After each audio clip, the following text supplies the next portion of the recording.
Magandang umaga sa inyo mga Katambayan Channel. Narito ako ngayon sa parokya na kung saan ay nagsasaya ang mga katikista dahil matagumpay po nilang naidaos ang the first communion ng mga bata dito sa parokya Immaculada Concepcion is San Lorenzo Ruiz. So makikita ninyo, sila ay naghahanda na kanilang celebration sa pagiging successful ng first communion ng mga bata dito sa parokya personal ng mga komunidad Pilipina sa San Agustin Church. Maligaya kami kasi masaya kami kasi yung mga sinabi mo nga na talagang successful ang pinaghirapan namin.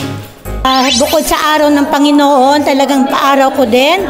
And then at the age of 5 and 55 and say, amen. Amen. Yan. So, nagpapasalamat ako sa lahat kung paano magkaroon ng buhay pananampalataya bilang katikista.